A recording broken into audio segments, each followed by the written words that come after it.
बिहार में नई सरकार बने हुए तकरीबन 45 दिन गुजर चुके हैं और आज मंत्रिमंडल का विस्तार। और एक तरफ नीतीश कुमार मंत्रिमंडल का विस्तार कर रहे हैं तो दूसरे तरफ एनडीए में जो साझेदार हैं उनको जिस प्रकार सीटें दी जा रही है और सीटें छीनी जा रही है, इस पर राबड़ी देवी ने सबसे बड़ा हमला बोला है। हालांकि राबड़ी देवी बता रही हैं कि जो लोग हवा में उड़ रहे थे उनकी हकीकत क्या है। राबड़ी सुबह सुबह खेत पर निकल गई है। बिहार के पूर्व मुख्यमंत्री राबड़ी देवी की यह तस्वीर आपने इससे पहले नहीं देखी होगी तो देख लीजिए। क्या आपको लगता है कि बिहार के पूर्व मुख्यमंत्री राबड़ी देवी लालू प्रसाद की तरह ही खेतों में काम भी करती है? लालू जब गौशाला जाते हैं तो राबड़ी खेतों में चली जाती हैं। यह अलग बात है कि यह खेत 10 सर्कुलर आवास में ही मौजूद है। बिहार के पूर्व मुख्यमंत्री राबड़ी देवी अपने घर में जो जगह है जहां वो खेती करती है, खेतों के बीच वो खुद मौजूद है। देखिए, जो नई फसल है उसे निकाला जा रहा है। खेत से मूली निकालते हुए राबड़ी देवी यह मैसेज दे रही है अपने घर में काम करने वाले लोगों को कि मूली खाने में इस्तेमाल कीजिए और इसके पत्ते जानवरों को दे दीजिए।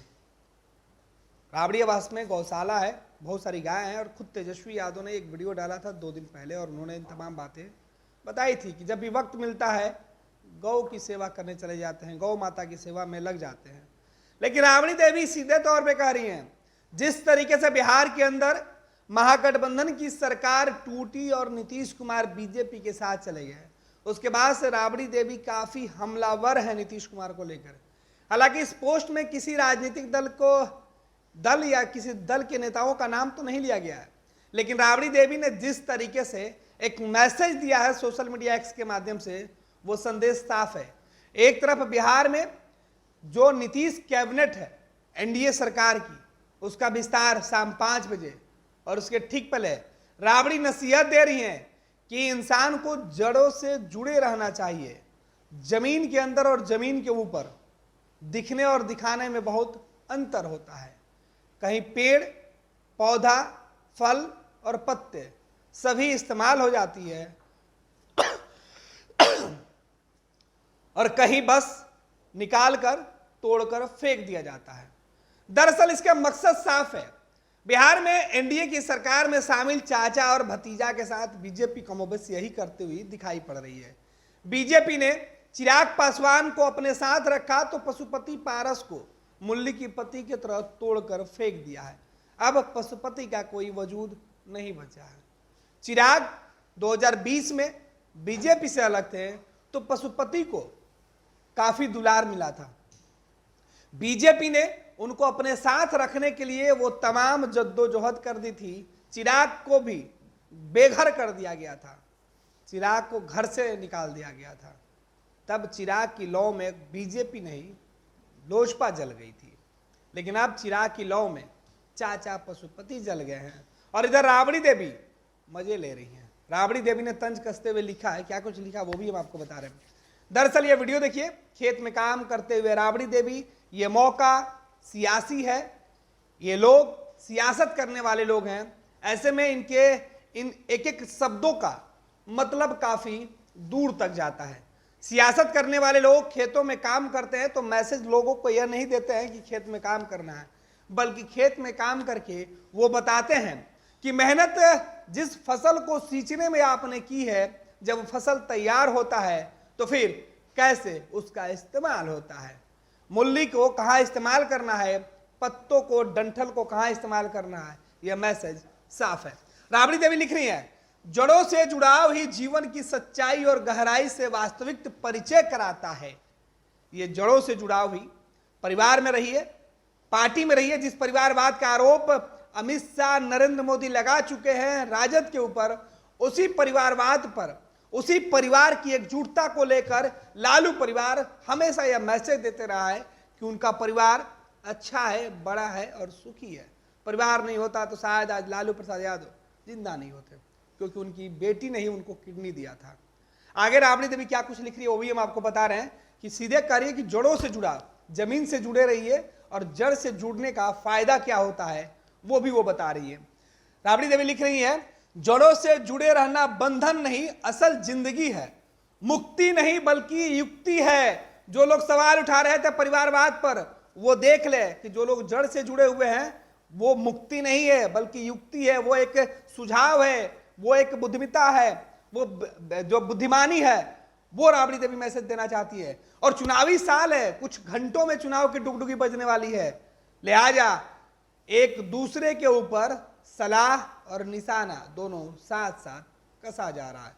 बिहार के सियासत में आज का दिन बेहद खास और दिन की शुरुआत ही राबड़ी देवी के सोशल मीडिया एक्स पर किए गए पोस्ट के माध्यम से हो रहा है। सियासत इस पर भी खूब होगी क्योंकि लालू परिवार को पता है कि सियासत में कब, कहां और क्या कहना है। आगे राबड़ी देवी लिख रही है, जड़ से जुड़े पेड़ हमेशा पल्लवित, पुष्पित, छायादार, फलदार एवं गुलजार तथा जड़ से जुड़े इंसान जानकार, जानदार, शानदार, दिलदार, हकदार और वजनदार होते हैं।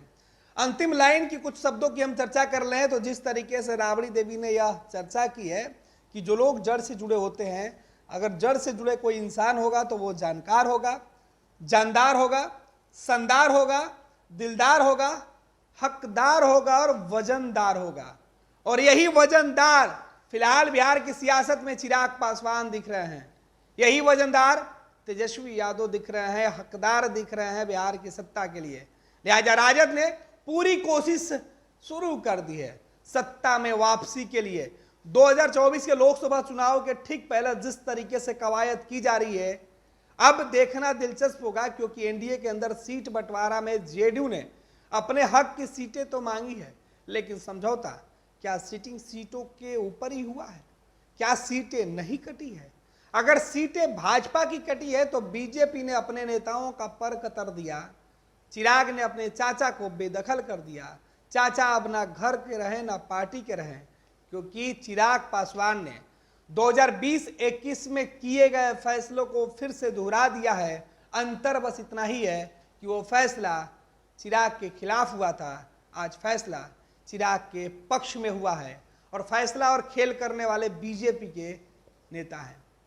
लेकिन राबड़ी देवी ने बिना किसी राजनीतिक दल का नाम लिए हुए, बिना किसी नेता का नाम लिए हुए, बिहार में नई सरकार के कैबिनेट विस्तार के ठीक पहले जिस तरीके से हमला बोला है, जिस तरीके से राबड़ी देवी ने संदेश दिया है, ये राजद के जानकार समझते हैं लालू राबड़ी अपने समर्थकों को जो मैसेज देना चाहते हैं उसमें वो सफल हो गए हैं कि अब जड़ से जुड़े रहने वालों को ही तवज्जो दी जाएगी, व्यक्ति वही दमदार होगा जिसमें वजन होगा। यानी 2024 के चुनाव में गठबंधन के अंदर कांग्रेस और राजद के सीटों के बीच अगर तालमेल की बात की जा रही है तो केवल विरोधियों को ही नहीं, राबड़ी ने अपने सहयोगियों को भी मैसेज दे दिया है कि अगर उम्मीदवार है आपके पास, जड़ से जुड़े हुए हैं, जिताऊ हैं, तो फिर बात आगे बढ़ाइए, वरना पत्ते और डंठल अलग कर दिए जाएंगे, फल कहीं और निकल जाएगा, सब्जी किसी और चीज़ की बन जाएगी। तो जाहिर सी बात है राबड़ी देवी के इस सोशल मीडिया पोस्ट ने बिहार की सियासत को एक बार फिर से जरूर गरमा दिया है। देखना है कि इसका जवाब अब विपक्ष के तरफ से, जो सत्ता पक्ष में लोग बैठे हुए उनके तरफ से, और जो सहयोगी हैं वो क्या कुछ करते हैं। फिलहाल राबड़ी देवी का जो पोस्ट, जो तस्वीरें जो हम आपको दिखा रहे हैं, एक बार फिर से देख लीजिए तस्वीरें।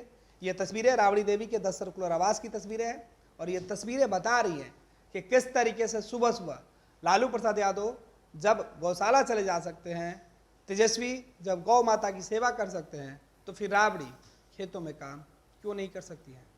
दरअसल राबड़ी देवी जब बिहार की मुख्यमंत्री बनी थी तब उन्हें कई तरीके से कोसा गया था, खेतों में काम करने वाली, घर में काम करने वाली, अनपढ़ गवार, और अब राबड़ी उन तमाम चीज़ों का जवाब दे रही हैं। एक तरफ राबड़ी देवी खेतों में काम कर रही है, दूसरी तरफ बिहार विधान परिषद के अंदर जो इनकी उम्मीदवारी थी वो निर्विरोध चुने जाने की थी और आज और कल यानी 14 और 15 तारीख को उसकी घोषणा होनी थी। दोनों ही तथ्यों में राबड़ी देवी ने मैसेज दे दिया है कि अब जो है सियासी साल, चुनावी साल और सियासत करने वाले लोग और सियासी घर में जो काम होते हैं उसका काम कम और राजनीतिक मायने ज़्यादा निकाले जाते हैं।